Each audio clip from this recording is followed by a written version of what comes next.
यानंतर मगाशी मी डॉक्टर उदयजी वारुंजीकर यांची ओळख तर करून दिली, पण आपण कार्यक्रम थोडासा बदल केला, तर मी थोडीशी त्यांची परत एकदा ओळख करून देते आणि मग त्यांचं मार्गदर्शन आपल्याला लाभणार आहे. तर कन्व्हेन्स पुनर्विकास संबंधी कायदेशीर अडचणी आणि उपाय यावर आज ते मार्गदर्शन करणार आहेत. माननीय डॉक्टर उदयजी वारुंजीकर, ते मुंबई उच्च न्यायालयातील ज्येष्ठ आणि प्रसिद्ध कायदेतज्ञ आहेत. शिवाय बार काउन्सिल ऑफ महाराष्ट्र आणि गोव्याचे विद्यमान उपाध्यक्ष आहेत. 1994 पासून मुंबई उच्च न्यायालयामध्ये ते वकिली करत आहेत.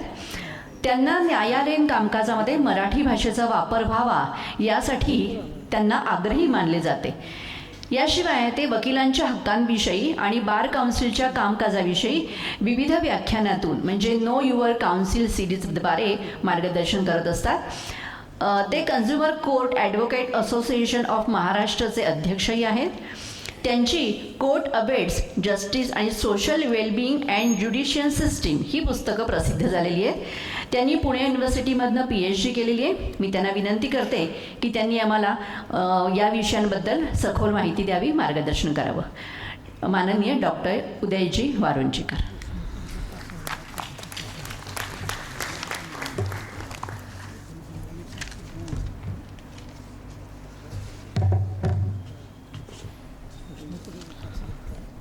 व्यासपीठावरील मान्यवर म्हणण्याकरता व्यासपीठावरती अवघे 2 माणसं शिल्लक आहेत, त्यामुळे त्याला मान्यवर असं म्हणतो.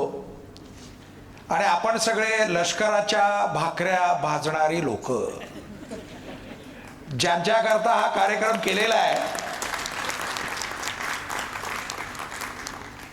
खरं सांगायचं तर तुमचा, ज्याला इंग्रजीमध्ये म्हटलं जातं की थँकलेस जॉब, या प्रकारचं कधी कुणी आभार मानणार नाही असं काम करणारे आमच्या कोऑपरेटिव्ह हाऊसिंग सोसायटीचे अनेक पदाधिकारी, नमस्कार. मला 30 मिनिटं दिलेली आहेत, 2 विषय आहेत, त्यामुळे मी असं गृहीत धरतो की 15-15 मिनिटं दोन्हीकडे आपल्याला बोलायचं आहे.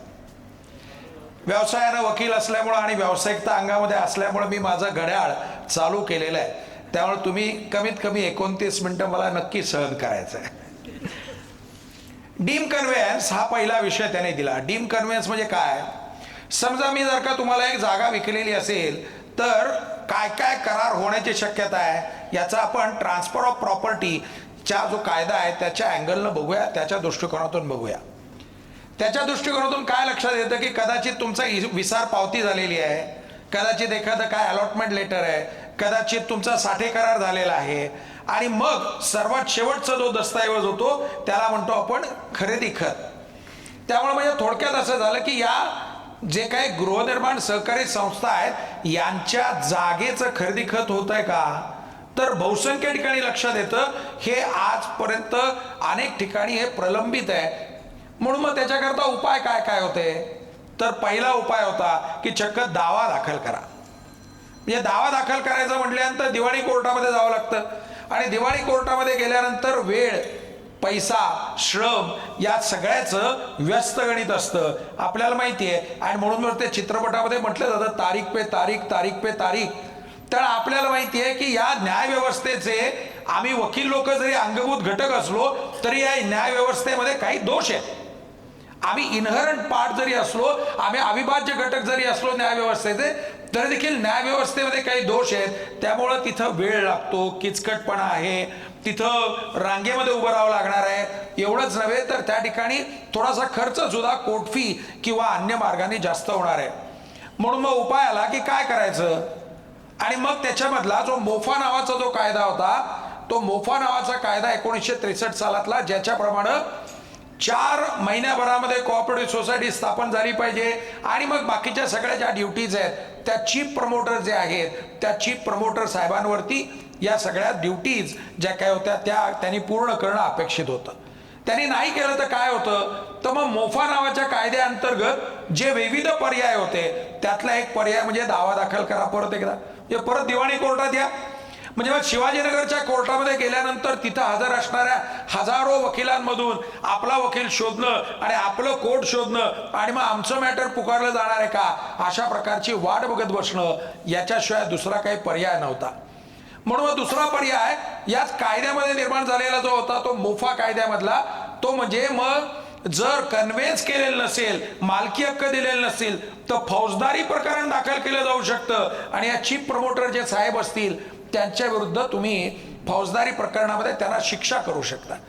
परंतु हे करण्याची व्यवस्था म्हणजे परत JMC कोर्ट म्हणजे मॅजिस्ट्रेट साहेबांचं कोर्ट, मग खडकीच्या कोर्टात जा, कॅन्टोन्मेंट कोर्टामध्ये जा, पिंपरीच्या कोर्टात जा, आणि नाही झालं तर मग शिवाजीनगर कोर्टात जा, आणि मग मॅजिस्ट्रेट कोर्टामध्ये परत एकदा तेच की जे आमच्या या व्यवस्थेमधले जे अंगभूत काही दोष आहेत त्या दोषांमुळं सामान्य जो कोणी ग्राहक आहे त्या ग्राहकाला, सामान्य जो कोणी या संस्थेचा सभासद आहे त्याला आपल्या वास्तूची, आपल्या इमारती खालच्या जमिनीची मालकी मिळत नव्हती. मग तिसरा पर्याय निर्माण झाला 1986 सालामधला कन्झ्युमर प्रोटेक्शन ऍक्ट या नावाचा कायदा आला, ग्राहक संरक्षण कायदा, आणि ज्याच्या अंतर्गत आपण प्रकरण दाखल करू शकता की आम्हाला आमच्या संस्थेचा मालकी हक्क म्हणजे कन्व्हेन्स करून दिलेलं नाहीये. मग दिवाणी कोर्टापेक्षा हे फास्ट आहे, हे सुलभ आहे, हे कन्झ्युमर जे काय आहे हे त्या मानानं कमी खर्चिक आहे, प्रक्रिया सोपी आहे.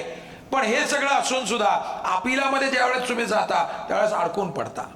त्यामुळे मग पर्याय निर्माण झाला की हे आता याच्यापेक्षा चांगला पर्याय शोधला गेला पाहिजे. आणि दुसरं प्रकरण असं लक्षात यायला लागलं की कन्झ्युमर प्रोटेक्शन ऍक्ट मध्ये वन वे ट्रॅफिक आहे. वन वे ट्रॅफिक म्हणजे फक्त ग्राहकच त्या न्यायालयामध्ये जाऊ शकतो, त्या मंचाकडे जाऊ शकतो, आणि मग त्या मंचाचे जे आदेश आहेत त्या आदेशांच्या विरोधामध्ये लोक दावा दाखल करायला लागली आणि त्याला स्टे घ्यायला लागली.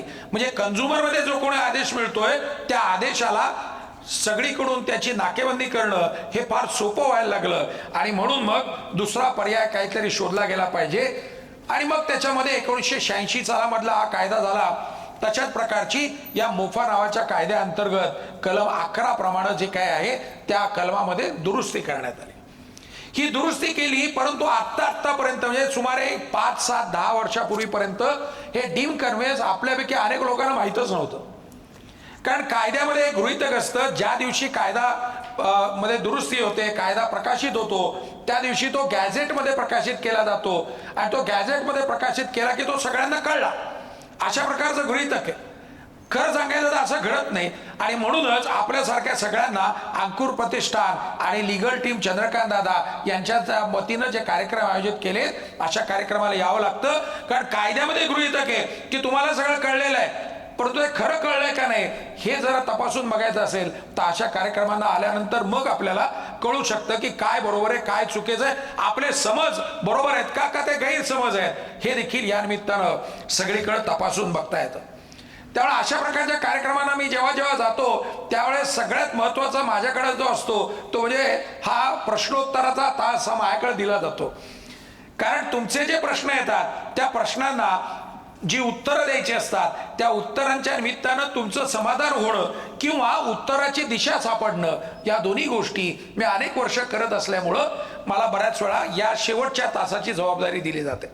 विषयाकडे परत येऊया. विषय काय होता की मग हे डीम कन्व्हेन्स हे जे काही केलेलं होतं याच्याकरता काय करणं शक्य आहे. मग डीम कन्व्हेन्स करताची एक तातडीची सुलभ सोपी प्रक्रिया करायला पाहिजे. आधीचे वक्ते जे कमिशनर साहेब आहेत तावरे, त्यांनी आपल्याला अनेक गोष्टी सांगितल्या. मी वकिली व्यवसाय करत असल्यामुळं आणि इथं असणारी जी लीगल टीम आहे यांच्या सगळ्यांच्या मनामध्ये त्यांच्या किमान 2 किंवा 3 विधानांबाबत शंका आहे आणि आम्ही त्याच्याशी सहमत नाही. त्यांनी आमच्या वकिली व्यवसायाबद्दल म्हटलेलं होतं, मी तसं अजिबात म्हणत नाही. वकिली व्यवसाय असा व्यवसाय आहे की दुसऱ्या कुणाला तरी पीडा व्हावी, इजा व्हावी आणि मग आमचं पोट भरावं म्हणून तो व्यवसाय कधीच असतो. जर असं असतं तर रोज मर्डर होऊ द्या, रोज नसरापूर घडू द्या, म्हणजे मग आमचं पोट भरेल, असं वकील कधीच म्हणत नसतो. त्यामुळं आधीच्या आदरणीय वक्त्यांनी जरी म्हटलेलं असलं की हे वकिली व्यवसाय हा असा कसा असेल, आमच्या पोटाची चिंता तुम्ही करू नये, आपण सरकारी अधिकारी आहात, आपल्या पोटाची चिंता आपण करावी, वकिलांची चिंता घेण्याकरता आमची बार काउन्सिल ऑफ महाराष्ट्र आणि गोवा ही सक्षम आहे, समर्थ आहे. दुसरा विषय त्यांनी असं म्हटलं की माणसाचा जोपर्यंत सगळं जे काही वाद आहेत तोपर्यंत वकिली व्यवसाय चालतच राहणार आहे. थोडीशी दुरुस्ती करावी लागेल. जोपर्यंत व्यक्ती मधला हा जो काही इगो आहे, जोपर्यंत हा संवाद होत नाहीये तोपर्यंत त्याच्यात वाद निर्माण होणार आहेत. आणि जे वाद आहेत ते वाद कसे निराकरण करायचे, त्याच्यात संवाद कसा वाढवायचा आणि त्या व्यक्तीला अचूक आणि योग्य सल्ला कधी द्यायचा हे आम्हीच लोक जाणतो. त्याच्यामुळं उरलेल्या वेळामध्ये सुद्धा मी हेच सांगणार आहे की हे डिस्प्यूट जे काय आहेत ते डिस्प्यूट आपल्याला कसे कमी करणं शक्य असू शकतं. हे झालं मगाच्या वक्त्यांबद्दलच्या कॉमेंटबद्दलचं. विषयाकडे परत येऊया. आणि म्हणून मग डीम कन्व्हेन्स आला आणि डीम कन्व्हेन्स आल्यानंतर दुर्दैवानं अनेक एजंट लोकांचं फावलं. बरोबर आहे की नाही? मग एजंट लोक काय करायला लागली तर तिथले जे रजिस्ट्रार साहेब आहेत त्यांच्या ऑफिसमध्ये गिरट्या मारायला लागले. ते सांगायला लागले की तुमच्या सहकारी गृहनिर्माण संस्थेमध्ये सभासद किती आहेत? आमच्याकडे 36 सभासद आहेत. ठीक आहे, प्रत्येकी 1-1 लाख रुपये जमा करा. अरे बाप रे, म्हणजे हा कमिशनचा व्यवसाय दुर्दैवानं वाढायला लागला. का बरं? तर तुमची मालकी तुम्हाला मिळवून देतो, म्हणजे वकिलाची जी फी असेल त्याच्या कैक पटीनं अशा प्रकारची लोक ही कमिशनगिरी तिथं करायला लागली. वास्तविक पाहता डीम कन्व्हेन्स मिळवणं हे काम फार सोपं आहे. त्याच्याकरता आपण जे काही आर्किटेक्ट नेमलेले आहेत त्या आर्किटेक्ट साहेबांकडून आपले प्लॅन तपासून त्याच्या आधारावरती आपण एक स्टेटमेंट तयार करायला पाहिजे. ज्या स्टेटमेंटमध्ये आपल्याला किती मालकी हक्क मिळायला पाहिजे हा विषय त्याच्यामध्ये मांडलेला असला पाहिजे. मग बिल्डरला पार्टी करा, ओनरला पार्टी करा, ते पत्ता बदललेला असतो, काही लोक मयत झालेली असतात, मग जाहीर नोटीस द्या आणि मग त्याच्यानंतर डीम कन्व्हेन्स प्राप्त करा आणि मग डीम कन्व्हेन्स रजिस्टर करा. इथपर्यंतची प्रक्रिया. म्हणजे थोडक्यात सांगायचं तर कंपॅरेटिव्हली स्वस्त आणि सुलभ प्रक्रिया होणं अपेक्षित होतं. तसं घडलं नाही, कारण हे जे मध्यस्थ जे आलेले होते त्याच्यामुळं दुर्दैवानं जी काही खरं पाहताची व्यवस्था करायची होती त्याच्याऐवजी दुसरीकडेच हे सगळं भरकटायला लागलं. याच्या पुढचे अजून काही प्रयोग घडले. मग जे डीम कन्व्हेन्स आहे ते डीम कन्व्हेन्सला विरोध करण्यासाठी बिल्डर लोक दावा दाखल करायला लागली. कारण डीम कन्व्हेन्स कोण देणार आहे तर रजिस्ट्रार साहेब देणार आहेत. म्हणजे क्वाझी ज्युडिशियल अथॉरिटी. क्वाझी ज्युडिशियल अथॉरिटी म्हणजे न्यायिक अधिकारी नाही आहेत, त्यांना अर्ध न्यायिक अधिकार आहेत. अर्ध न्यायिक अधिकार जर त्या ठिकाणी जर त्यांना असतील तर न्यायिक अधिकार हे त्याच्यापेक्षा वरचढ होतात. आणि म्हणून जो काउंटर क्लेम प्रतिदावा जो असतो तशा प्रकारच्या स्वरूपामध्ये अनेक ठिकाणी बिल्डर लोक दाखल करायला लागले. काय डिफेन्सेस होते त्यांचं म्हणणं असं होतं की या प्रॉपर्टी मधला एवढा FSI शिल्लक आहे, तो माझा मला वापरू घेऊ द्या. या लोकांचे माझ्याकडून मला जे काही पैसे करारानंतरचे पैसे येणं बाकी आहे ते माझे पैसे मला मिळू द्या. अशा प्रकारच्या त्यांच्या मागण्या होत्या. आणि अशा प्रकारच्या जर त्यांच्या मागण्या असतील तर त्या डीम कन्व्हेन्सच्या प्रक्रियेमध्ये दाखल करण्याची तरतूद नव्हती. मग त्याचा परिणाम काय झाला? त्याचा परिणाम असा झाला की दावा व्हायला लागला.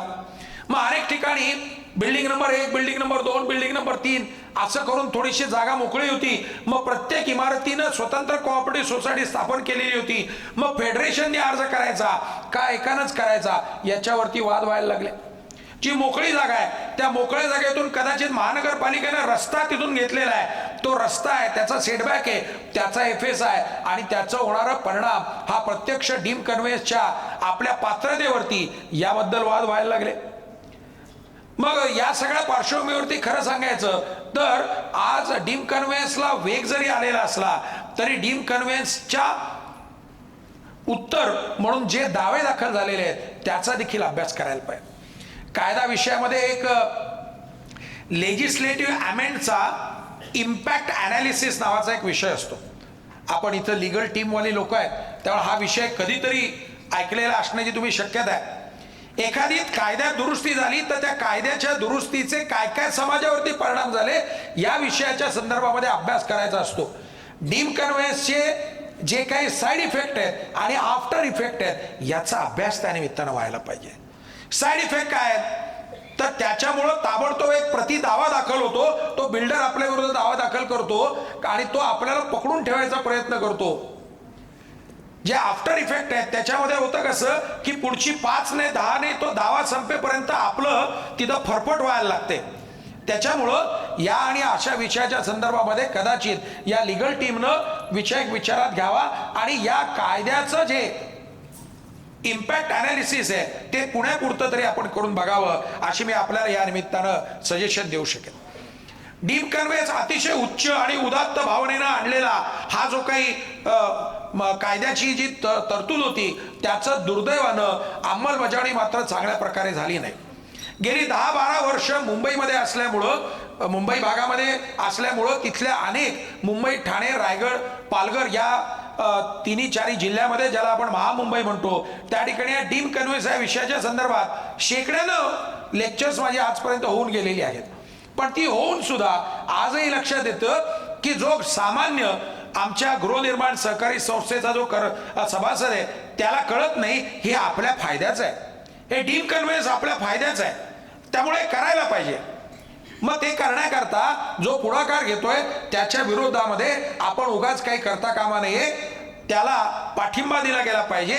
आणि जे या लीगल टीम मधले जी लोक आहेत की जी खरं पाहता आपल्या पाठीशी उभं राहायला तयार आहेत, अशा लोकांकडे जाऊन आपण आपला जो काही हेतू आहे तो साध्य केला पाहिजे. 14 मिनिटं 29 सेकंद, 30 सेकंद, 31 सेकंद, त्यामुळे विषय नंबर 2 कडे गेलं पाहिजे आता. कारण मी मगाशी म्हटलं तसं 15 मिनिटं इकडं, 15 मिनिटं तिकडं. मी व्यावसायिक आहे, मी 30 मिनिटं बोलणार आहे, त्या अजून सुमारे 15 मिनिटं मला तुम्हाला सहन करावं लागणार आहे. दुसरा विषय होता तो रिडेव्हलपमेंटचा विषय होता. रिडेव्हलपमेंटचा विषय आणि ज्याचा उल्लेख आदरणीय सत्कारमूर्ती नामदार मंत्री महोदयांनी केला, त्या विषयाच्या संदर्भामध्ये माझे अशी शेकडो कार्यक्रम झालेले आहेत की ज्या कार्यक्रमांमध्ये मी अभिमानानं सांगतो की रिडेव्हलपमेंटचं मुंबई बँकेनं जे पहिलं जी स्टडी कमिटी नेमलेली होती त्याचा मी सभासद होतो. एवढंच नव्हे तर अनेक ठिकाणी रिडेव्हलपमेंट मुंबई प्रांतामध्ये अतिशय उत्तम पद्धतीने एक्झिक्यूट करण्यामध्ये खारीचा वाटा म्हणून वकील म्हणून माझा देखील होता. तर मला थोडीशी या विषयामधली माहिती आहे. मग हे काय करणं शक्य आहे? सगळ्यात प्रॅक्टिकल अडचण आहे की आपल्याला आपलं पुनर्विकास जर करायचा असेल तर तो स्वयं पुनर्विकास करणं हे सगळ्यात फायदेशीर आहे, सगळ्यात फायदेशीर. पण पुनर्विकास करण्याची जर आपल्याकडे जर वेळ असेल तर तो आपण कसा त्याचा सदुपयोग करायला पाहिजे, इमारत किती वर्षानंतर त्याचा पुनर्विकासासाठी न्यावी. महामुंबई भागामध्ये काम करत असल्यामुळं, उच्च न्यायालय त्या ठिकाणी असल्यामुळं मुंबई भागामधला जो निकष आहे तो सांगतो, जो पुणे भागाकरता नाही. मुंबई भागामधला निकष म्हणजे 30 वर्ष झाली की बिल्डिंग मोडकळीस येणार आहे असं गृहीत धरलं जातं. कारण मुंबई भागामध्ये आपल्या लक्षात येईल की दलदल जास्त आहे. त्याच्यामुळं इमारतीच्या जो काही सांगाडा आहे त्या सांगाड्याचं आयुष्य हे 30 वर्ष असं गृहीत धरलं जातं. पण मुंबई भागाच्या बाहेर आल्यानंतर, महामुंबईच्या बाहेर आल्यानंतर आणि विशेष करून कार्यक्रम जर पुण्यात होतोय तर त्याप्रमाणे पुण्यामध्ये साधारणतः 40-50 वर्ष त्या इमारतीचं आयुष्य नक्की आहे असं आपण गृहीत धरतो. मग हे प्रत्येकानं शोधायचे की आपली इमारत केव्हा बांधकाम झाली, आपण केव्हा सभासद झालो हे नाही, आपली गृहनिर्माण संस्था केव्हा स्थापन झाली हे नाही, तर ती बांधकाम केव्हा झालेलं आहे. कारण असे सुद्धा अनेक प्रोजेक्ट आपल्याला बघायला मिळतात की ज्याचं कमेन्समेंट आणि ऑक्युपेशन याच्यामध्ये खूप अंतर असतं. म्हणजे मग तेवढी वर्ष तो सांगाडा तिथं उभा होता, त्याच्यामुळे त्या सांगाड्याची जी काही एक आयुष्य आहे ते आयुष्य कमी झालेलं असण्याची शक्यता असू शकते. त्या सांगाड्यामध्ये असणारं जे लोखंड आहे, जे स्टील आहे किंवा त्याच्यामधले जे काही घटक आहेत त्याचं जे एक ठराविक आयुष्य आहे, त्या ठराविक आयुष्यानंतर त्याची ताकद वाढवणं हे एक उपाय असू शकतो. म्हणजे जेणेकरून त्याचं स्टॅबिलिटी वाढवली गेली पाहिजे. कारण काही ठिकाणी सोसायट्या म्हणतात की आम्हाला पुनर्विकास आत्ता करायचा नाहीये, अजून एक 10 वर्ष आमची इमारत चांगली राहील, त्याचं थोडंसं आम्ही मजबूतीकरण करणार आहोत. म्हणजे कदाचित जे काही क्रॅक आहेत ते भरून घेणं असेल, कदाचित छज्जा जो काय तो नीट करून घेणं असेल, टेरेस नीट करून घेणं असेल, म्हणजे पाणी आतमध्ये जाणार नाही. बाहेरच्या बाजूला ज्या पडलेल्या भेगा असतील त्या भेगा बुजवणं असू शकेल, म्हणजे पावसाचं पाणी आत जाणार नाही. असे अनेक उपाय असू शकतात. मी त्यातला तज्ज्ञ नाहीये, मला कायदा विषयातलं थोडंसं कळतं, त्यामुळे आपण कायद्यामध्ये परत येऊया. त्यामुळं हे सगळं प्रकार करणं हा झाला पर्याय नंबर 1. आणि ज्यावेळेस लक्षात येतं की हे शक्य नाही त्यावेळेस आपण बऱ्याच वेळा पुनर्विकासाचा विचार करायला लागतो. आणि मग जरी या कार्यक्रमाचे एक प्रायोजक जरी हे बिल्डर प्रमोटर्स या व्यवसायामध्ये असणारे असले तरी देखील ते मान्य करतील की अनेक पुणे क्षेत्रामध्ये सुद्धा अनेक बिल्डर हे रिडेव्हलपमेंट याच्याकडे डोळे लावून तपासून बघत असतात, शोधत असतात की कुठं संधी मिळते. कारण याच्यामध्ये असणारा जो काही रेडीमेड प्रोजेक्ट आहे तो रेडीमेड प्रोजेक्ट फार सोपा असतो. कारण तुम्ही लोक जे आहात हे सगळे पापभिरू सज्जन मध्यमवर्गीय या व्याख्येमध्ये बसणारे असतात. तुमच्यापैकी कुणीही न्यायालयामध्ये जाणार नाही हे त्यांना माहिती असतं.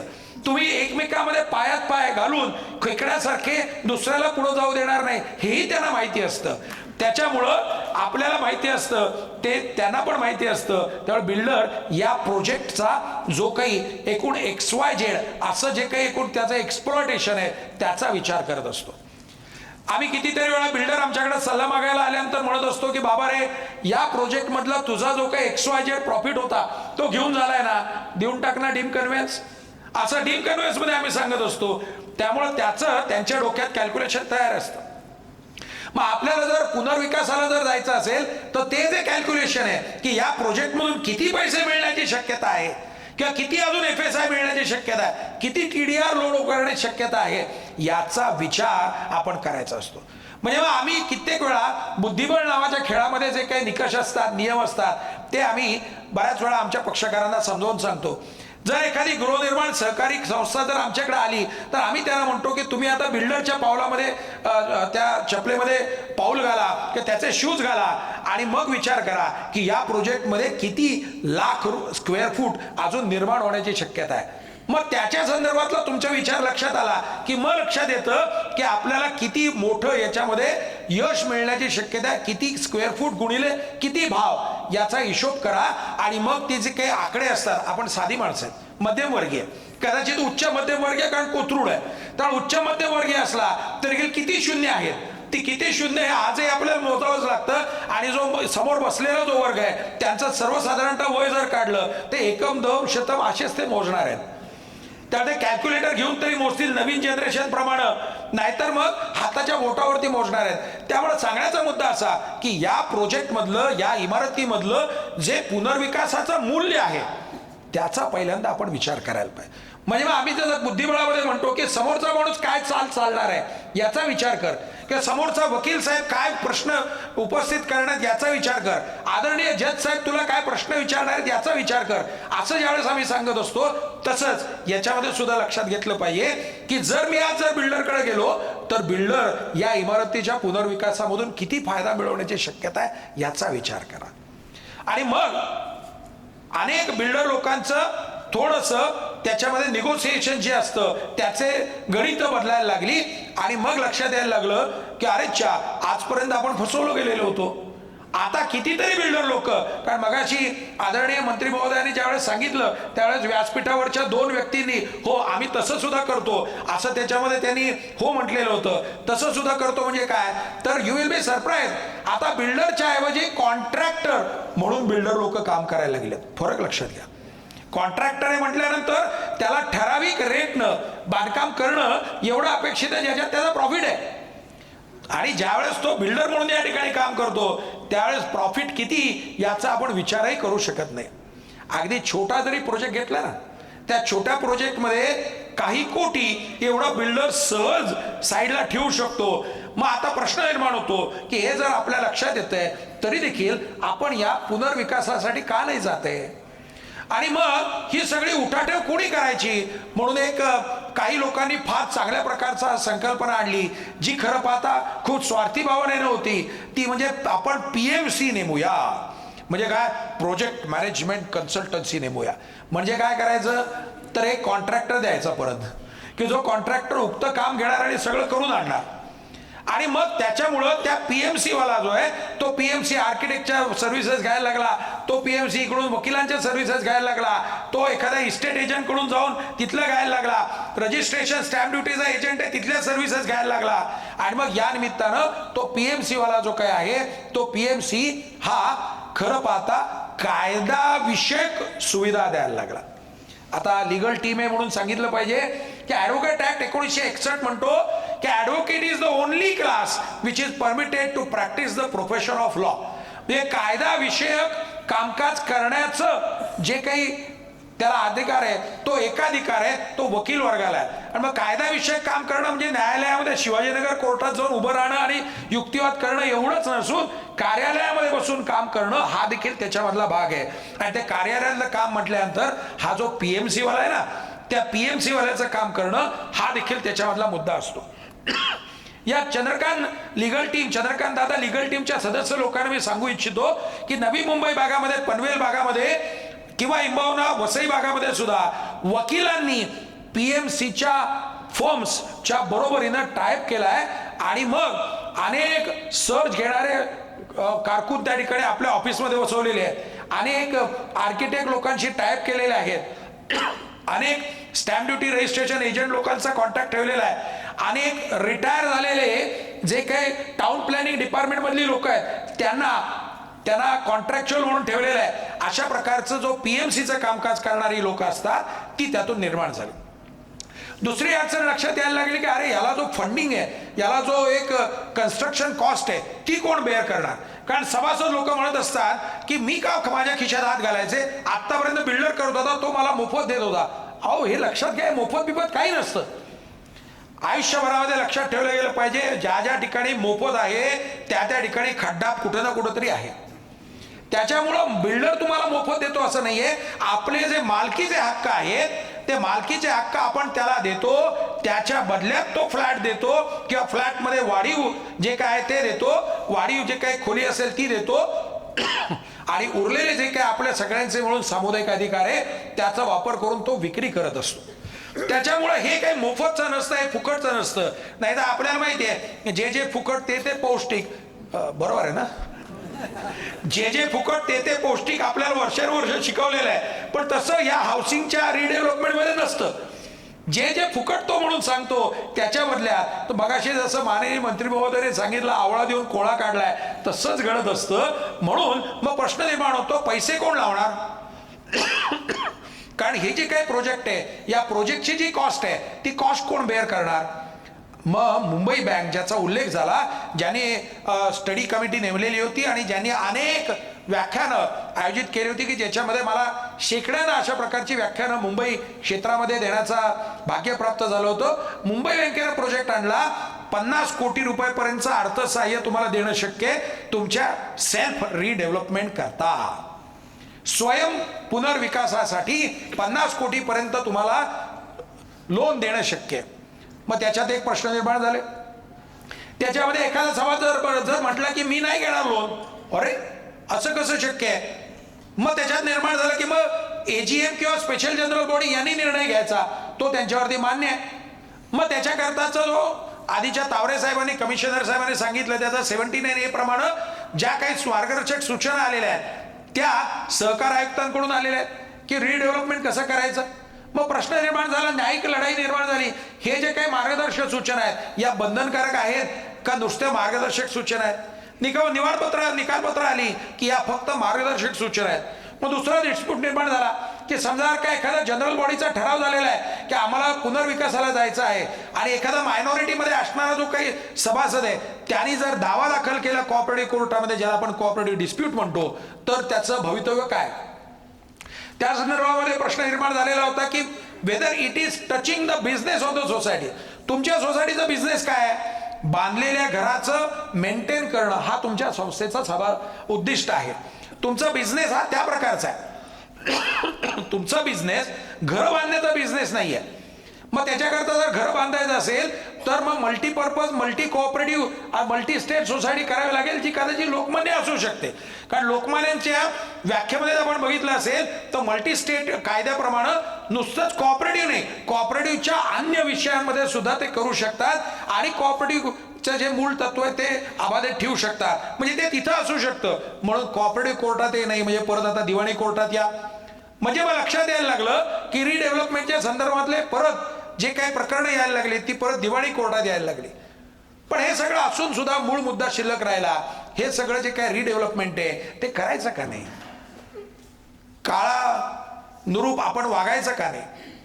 आपल्यापैकी प्रत्येकानं पैसे जमवून आपलं स्वतःचं छत मिळवलेलं असतं आणि मग आपल्याला माहिती आहे नटसम्राट नावाचा जगप्रसिद्ध नाटकामधलं वाक्य जे काय आहे किंवा त्याच्यातली जी काय संकल्पना आहे ती संकल्पना म्हणजे बसायचा पाठ द्यायचा नाही.